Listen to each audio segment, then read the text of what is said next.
Welcome, Cavite house buyers! This is Ephraim, your Cavite broker. For today's video, andito tayo sa Kathleen Place 5 in Molino 7, Bacoor, Cavite. Ang Kathleen Place 5 ay isang upgraded townhouse community na project ng JKY Group of Companies. Sila rin ang developer ng ibang quality subdivisions like Patricia Executive Village in Terona, Bacoor, Cavite. Small community lang ang Kathleen Place 5. In fact, total of 4 hectares lang ang buong subdivision. Higit na low crowded ito compared sa karaniwang mga townhouse projects dito sa Cavite. A total of 6 blocks lang ang residential units offered dito. Para sa akin, ang the best dito sa Kathleen Place 5 ay talagang kompleto na ang mga bahay upon turnover. Kasama na upon turnover ang fence at isang full height gate sa ating mga units.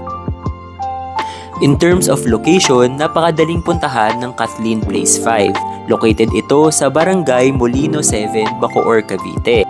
In fact, sa tapat lang ng subdivision ang terminal ng multicab papasok at papalabas sa area. May sakayan dito papuntang SM Bacoor at Pamolino Boulevard. Along Gawaran Avenue lang located itong Kathleen Place 5 kaya easy access ito kung papunta kayong Las Piñas or sa ibang lugar sa Bacoor, Cavite.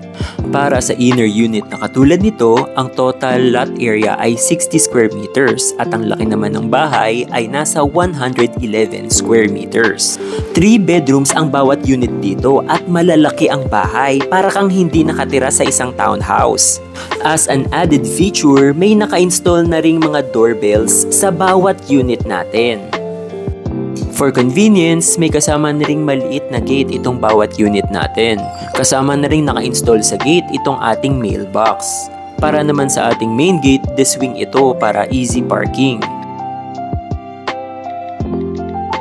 Para sa minimum na 60 square meter lot, maluwag talaga ang ating garahe. Kasya dito ang SUV or kahit pickup truck pa. Covered na rin itong garahe natin.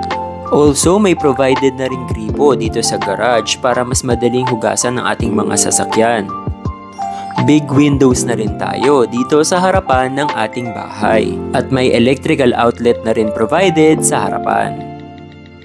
Para naman sa ating main door, naka-metal finish na ito kaya weatherproof na.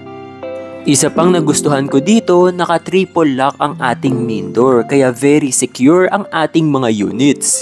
May kasama na rin itong peephole upon turnover. Open layout tayo sa first floor ng ating bahay.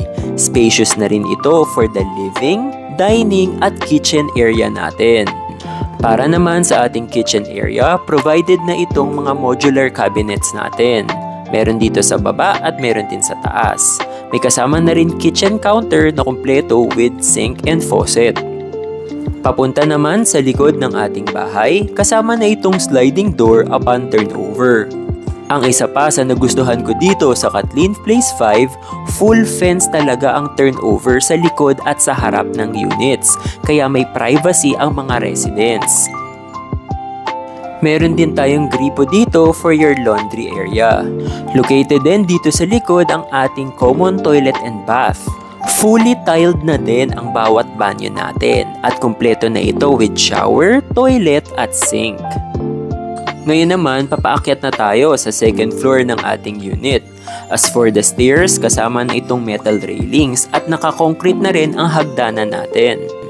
Dito sa second floor, meron pa tayong hallway leading to our bedrooms. For the first bedroom, located ito dito sa likod ng ating unit. Sa bawat kwarto, may provided na tayong sliding windows at provision para sa ating AC unit. Kasama na rin sa ating mga bedrooms ang malalaking modular cabinets. Malaking bagay na rin ito na naka-built-in na ang cabinets natin upon turnover para convenient na rin kay client upon move-in sa bahay. Isa pa sa nagustuhan ko dito, concrete na rin ang division sa ating mga bedrooms. For our second bedroom, halos similar lang din ito sa first bedroom natin kanina. Again, provided ang bawat kwarto sa sliding windows at provision for our AC units. At syempre, provided na rin dito ang modular cabinets natin. Again, plenty of storage na tayo for our cabinets at kasama na rin dito ang power outlets natin sa bawat kwarto. Para naman sa ating common toilet and bath dito sa second floor, fully tiled na din ito upon turnover. Kompleto ito with shower, toilet at sink. May power outlet na rin provided. Now, going to our master's bedroom, ito na ang pinakamalaking kwarto sa buong bahay. Kasyang-kasya din dito ang queen size bed or kahit king size bed pa. May provided na rin ditong swinging windows. And again, very generous din provided ang ating mga modular cabinets.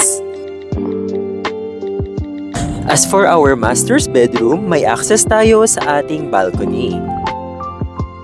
Para naman sa terms and pricing, as of August 2023, nasa 5.2 million ang total contract price for an inner unit tulad nito.